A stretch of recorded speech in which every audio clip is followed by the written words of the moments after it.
Let's imagine for a second that history is this grand, sprawling royal court. Full of spectacle, intrigue, and these huge personalities that just demand all of our attention. Well, today we're going to slip away from the throne and we're going to explore the less traveled corridors of that court. It's time to see what secrets we can uncover.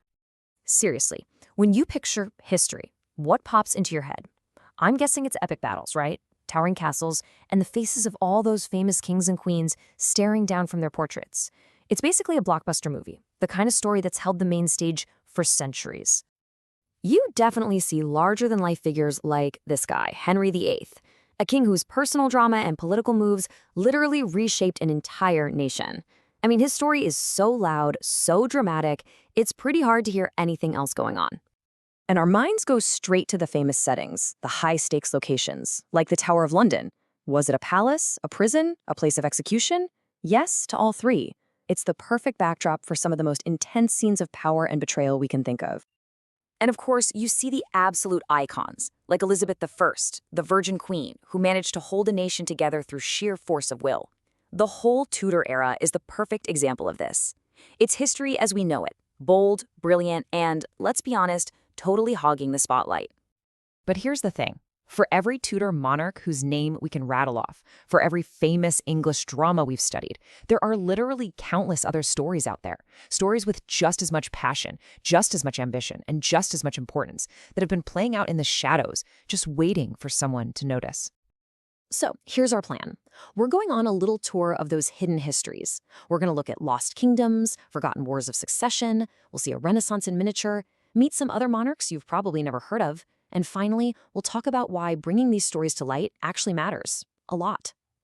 Okay, first up, the lost kingdoms.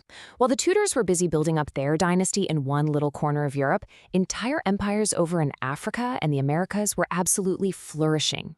We're talking vast, powerful realms that were often just left off the European maps at the time. And let's be really clear here. We're not talking about small, scattered tribes. We are talking about massive, complex societies like the Mali Empire. They had their own sophisticated systems of government, incredible artistic traditions, and epic histories that could totally rival anything the Tudors were dealing with. These weren't footnotes. They were the main event. And it wasn't just entire kingdoms that got overlooked. The very same dramas that defined the Tudors, they were happening everywhere. Because, let's face it, every court has its power struggles. The fight for the English throne was legendary, for sure, but it was far from the only one. I mean, think about England's incredibly bloody War of the Roses, rival noble houses just tearing each other apart for the crown.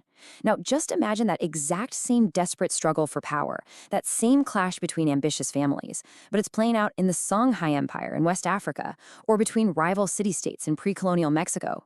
The names are different, the places are different, but that human drama, that fight for power, it's universal. It's so easy to think that while the Tudor court was paying for portraits from Holbein and watching Shakespeare's new plays, that was the only center of culture in the world. But that's just not true. You had these brilliant flowerings of art, science, and philosophy happening all over the place, creating their own miniature renaissances, like the absolutely incredible bronze work of the Benin Kingdom. And these cultures, they didn't just pop up out of nowhere. They followed a very familiar path of development, even if we never learned about it.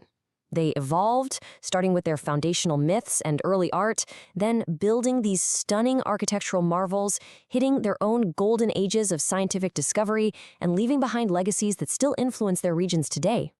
Which, naturally, brings us to the leaders themselves. For every Henry VII who clawed his way to a crown on the battlefield, or every Elizabeth I who outsmarted all of her rivals, there were tons of other monarchs doing the exact same thing. They didn't have the same PR team writing it all down.